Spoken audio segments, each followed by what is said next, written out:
a lot of controversies. In fact, early in the week when Bola Ahmed Tinubu appeared in the Chatham House, there was a lot of conversation around his appearance, what he said, his agenda for Nigeria, his style at his presentation, which has called for several reactions.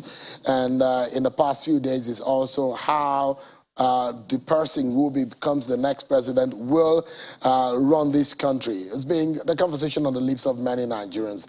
Let's get talking about some of these issues. I'm being joined by the Director of Special Media Operations and New Media, a former Minister of Aviation, Chief Fani Kayode, joins us live here in our studio. Thank you so much. Very much. Thank you, Bill. Thank you. See that you're wearing your sunglasses. I was just almost saying that. I was sad about the football, you know. Also, you're a football fan too. Well, so, from time to time. Oh, okay. I mean, I can't just remove myself from sport because I cover sports for some years. So, so let's get to it. Yeah. A lot have been said about your candidate, and that is perhaps not anything strange because a lot of people are saying your people are talking about other candidates, same been saying about your candidate. So, but first and foremost, maybe I should play this soundbite to you. This is by Segun Showwoman, who thought that your candidate did not do well at the Chatham House presentation. Take a listen to Segun Showwoman, who is a member of the PDP, a spokesperson of the Atiku campaign. Mistakes that Bola Tinubu will never make. He wants to talk about perambulation, he go blah, blue, blah. What's all that?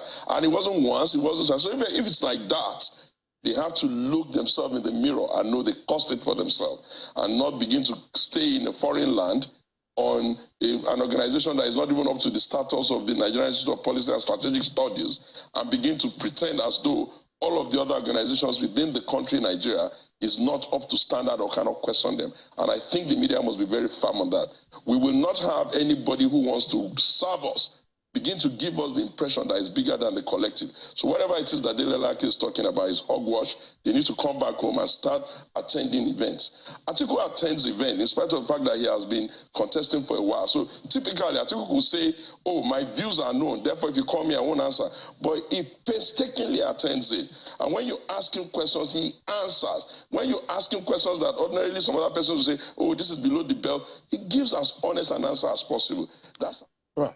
It was very critical about your candidate's appearance at the Chatham House and his, perhaps his performance. Well, first of all... and I'm giving you a right of reply, actually. Thank you very much. I appreciate that. That's in the standard tradition of channels television. First of all, let me just say that I have immense respect for Segun Showwoman. I think he's probably the most effective speaker or debater that the PDP has, and I've always said that. But I disagree with him on this point. First and foremost, you have to understand that going to Chatham House is not an obligation. This is a foreign country. We're not obliged to go there. Nobody is. But the tradition is for our candidates to go there. Now, how you answer questions there is entirely up to you. There is no fixed format. It's not a school. It's not a university exam. It is simply a place where you express what your policies are for members of the international community, and they disseminate it to the rest of the world. We are not subjects of the British anymore. We are an independent country, and all our candidates, including his candidate Atiku, can choose to answer the way he likes wherever he goes in the world. That is the right of every Nigerian. That is the right of every presidential candidate. So that's number one. Number two, he spoke about what he described as gaffes during the course of that discussion. Well, it is true. Gaffes are made from time to time by every presidential candidate. Well, our candidate didn't go to Chatham House and make the sort of gaffe that Atiku made. And what was that? He went there and they asked him questions. He was speaking, and for a full 1 second, he was actually reading from a script. I'm not sure if it was Chatham House or elsewhere, but it was an international organization. He was reading from a script, and for 1 full minute, he went into silence. Now, what does that mean? Is it that he couldn't read anymore? Is it that there was his mind went blank? Is it that he suffers from dementia? Is it that there's something wrong with him, or did he have strange bowel movements? I don't know, and I don't care. I give him the benefit of the doubt that something went wrong, and I will not make a political issue out of it or attack him because of that. It was an error that he made. So I think that we need to be very, very careful about trying to tell other presidential candidates from other parties how to answer questions. He went to a foreign land. He chose to answer some questions. He chose to delegate other questions to be answered by some of his associates, and he has many brilliant ones. Some were with him, some were not with him. But I'm happy that we have a CNC that's coming in, that's ready to delegate. Quite apart from all that, I think, we probably need to concentrate more on the substantive issues rather than start. And of course, you know what killed it completely? After Chatham House, this man had an interview with the BBC, one of the top media organizations in the world. And he acquitted himself very well. He answered every question. He spoke excellently, to the extent that people were saying afterwards, oh, we didn't know that he could do this. And I'm saying, well, you just don't know this man. And you've decided to believe the disinformation and the lies of people that see nothing but negative things about him. Perhaps the meat of the conversation, maybe it was lost in all of those debates, is whether or not the style employed by your representation at the Chatham House was the norm at the Chatham House rules and perhaps the way and manner Chatham House operates its question and answer session. And the question that a lot of people have also been asking is, if we're going to have a president, we will have a president that will directly address the nation, not one that will delegate. These are some of the questions that have been asked. Let me start with the second question. He wasn't addressing our nation. He was addressing Chatham House. He was addressing an organization, which is essentially British, an advisory group that assesses our people. So it's not our nation that he was addressing. He was addressing a foreign organization in a foreign country. In terms of the norm, who sets the norm? Norms change all the time. If he chooses to go there and change the norm, that means he's innovative, clear thinking, focused, and courageous enough to not just change that norm, because it's not a law, it's not a school, it's not a university exam, it is simply a norm. And are you guys bothered, just a moment, are you guys bothered by the perception? Because perception matters a lot. And the optics is the fact that for those who have criticized that style, is perhaps your candidate is incapable of answering to That's why I'd like you to issues. let me finish that. I'm telling you, he can change that norm and showcase the fact that, listen, not only will I answer some of the questions, perhaps the more difficult ones, but I also have people that I am confident enough on the spur of the moment.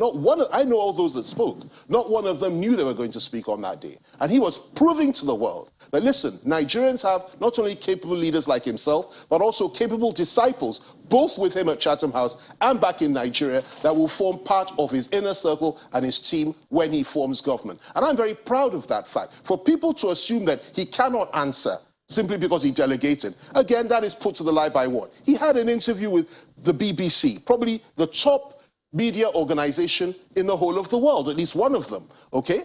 And he acquitted himself exceptionally well, answered the fundamental questions. No, he didn't delegate anybody to answer for him. He spoke well, he spoke clearly. And my own view, and let me tell you what the mistake I think we are making a little bit in our own style of doing things, and not often do people say this, I think that we need to show Bola Tinubu to the world a lot more, because I've sat with him, I've spoken with him. It's not easy to impress somebody like me in terms of intellect, in terms of knowledge, in terms of understanding. This man is profound, he's wise, he's focused, he's strong, and that was proved by the BBC interview. So all those that say, oh, he couldn't speak, he can't speak well, he doesn't know what he's saying, he's too old, he's ill, he has mental challenges, that's why he delegated questions to be answered at Chatham House, speaking nothing but a bunkum with a capital B, as far as I'm concerned. All right, so let's go into the other matters that come as criticism, which of course I've heard some members of your party said is perhaps the position of your party in the north, and also the optics. There was another guest on the program here, which I'd like you also to react to, this, since there's a platform for you as a right of reply. As a former deputy governor of Sokoto State, Mr. Mukhtar Shegari, I'd like our viewers to be reminded of what he said on the program. Then let's get reaction from Mr. Fani Kayode. We trust our Muslim brothers and they trust us, so we have to work together. In fact, his party was soundly defeated. That is what is going to happen in Nigeria. Nigerians are not stupid. You cannot use religion to divide us. Christians and Muslims, we meet, we talk together, we are always together. I'll give an example of some of the people that I was in school with in Office College of Arts and Science. They are Christians. We shared our happiness together, we shared our sadness together, we ate together, we played football together, we did everything, and till this moment we are still friends. Right. I think he was referring to the same faith ticket. Yes. And how that will impact on your party's chances in the North. First of all, I think, well, let me start by saying I have nothing but immense respect for Mukhtar Shagari. We served in the same cabinet under President Obasanjo, and I think he's one of the brightest people in this country, and he spoke very well there. Needless to say, I completely disagree with him. First of all, you can't cry more than the bereaved. I'm sorry to say this, but he's not a Christian, he's a Muslim. He says he's speaking up for Christians or violation of Christian rights. I'm a Christian, and I'm telling you that I don't see that the rights of Christians have been violated at all, simply because we have a Muslim ticket. The buck stops with the president, not with the vice president. The fact that our vice president will be a Muslim does not mean that Christian rights are being violated, does not mean that Christians are being marginalized, insulted, denigrated, or anything at all. There are ways of handling this matter. And what are those ways? There are positions like SGF, there are positions like Chief of Staff, there are positions of power, key power positions in government that Christians can fill and will fill under a Tinubu administration. That's the understanding, and that's the deal that we have. So the idea that he will get on television and make it look as if we have committed a grievous sin simply by having a Muslim ticket, I think it's wrong, it's disingenuous, and as far as I'm concerned, the suggestion that it is being unfair to we're being unfair to Christians is a specious lie. I've said it over and over again. If I felt that Christian rights were being violated in any way whatsoever, I would be on the front line of the crusade against such a thing, because I take my faith exceptionally seriously. And there are millions of Christians that are supporting this ticket regardless of that kind of disinformation. Let me end by saying this in terms of what Mukhtar said. He is supporting a candidate that happens to be a Fulani like he himself is. Now, he talks about fairness. He talks about being reasonable. He talks about doing the right thing and being fair to everybody. In a country where you have over 300 separate tribes, for example, key major tribes, over 300 of them, is he suggesting that it's fair and reasonable to have a Fulani man in power for 8 years in the north, and then you don't have another Fulani man in power for another 8 years? 16 years of Fulani rule. That is what people like Shagari are advocating and suggesting. And what we are saying is that no, this cannot be right. The Fulanis themselves, not the minority like Mukhtar Shagari, but the majority of Fulani themselves in the north are saying enough is enough. We've had enough of this. Let power go down to the south in the name of equity, fairness, unity, and peace, and let us have a president that will serve the interests of Nigeria and not a question of Fulani and Fulani succession. This country is not owned by anybody, and people like Shagari and others that toy with this idea of continuous Fulani rule. I happen to have Fulani blood in me. I'm a Fulani traditional title holder.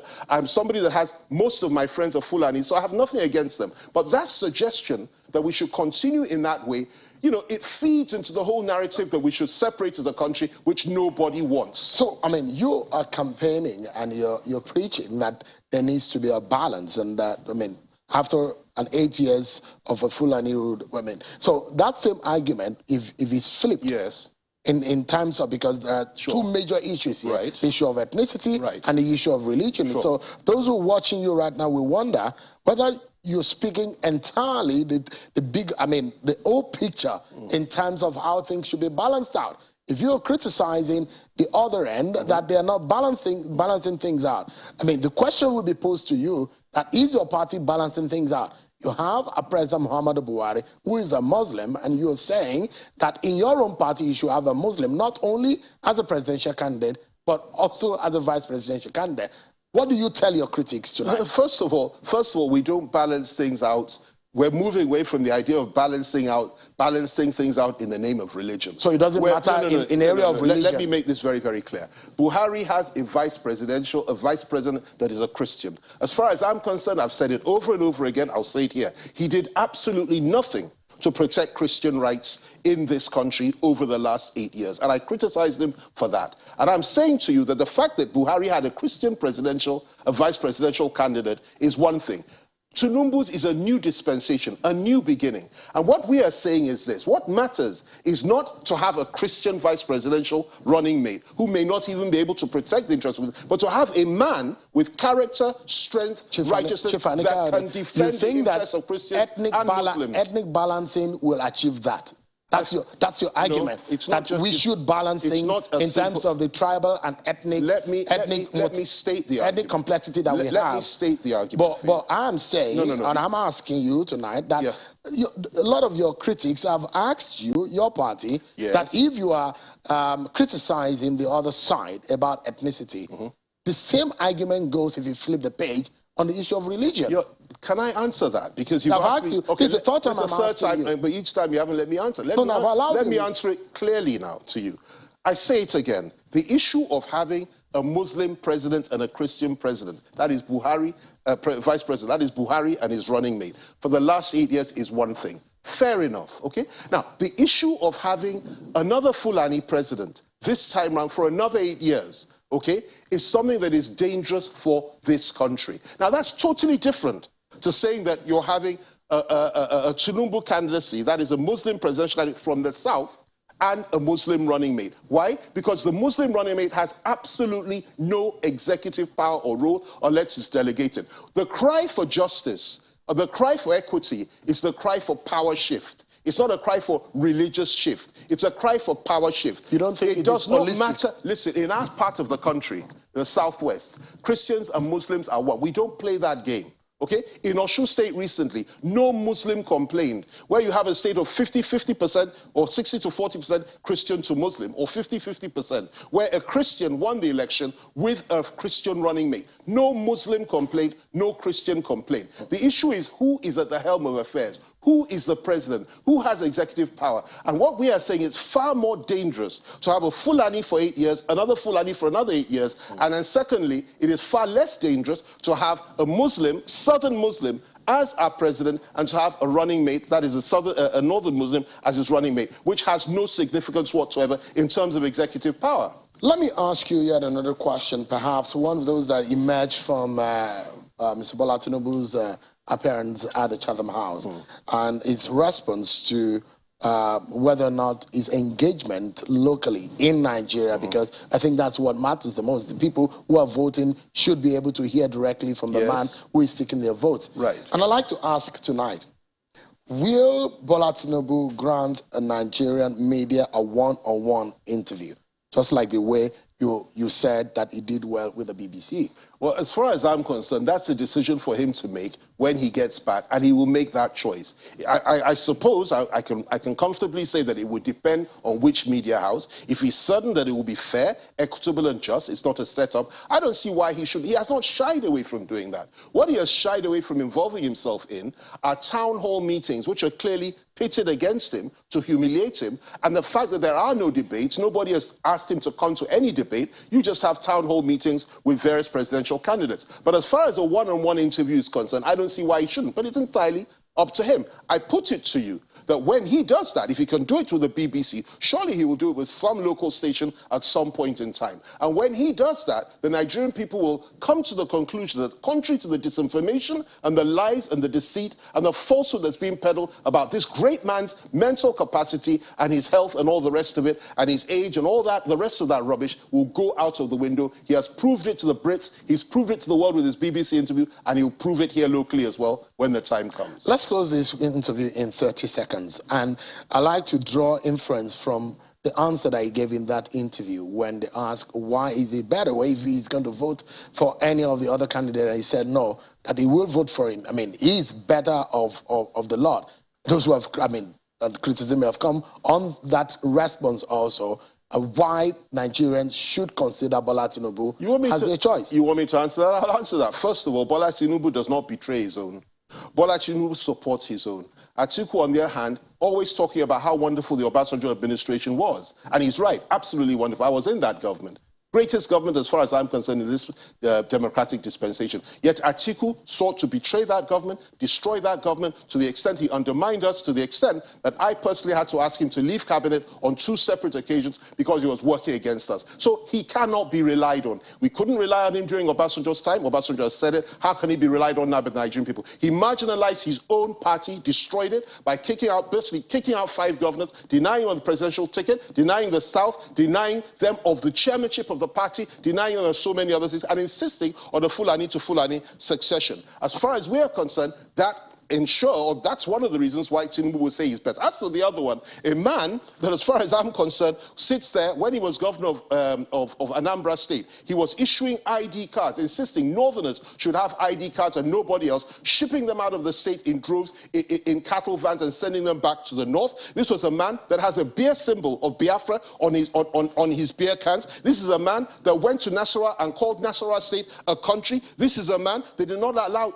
non-Igbos to have stalls and markets in Igbo markets all over the country. This is a man whose vice, Dati Ahmed, called that all homosexuals and people that did not believe in non-heterosexuals, that is, members of the gay community, should be killed publicly. This running mate like that, so on and so forth. So when you have people, I've asked you about your candidate, but you've spoken about the other candidate. No, you asked me why my candidate felt he was better than all those, and I'm telling you that he's better than all of them because of all those reasons. These people are not straight, and of course, the ignorance of Dati Ahmed is monumental. I won't talk about that tonight.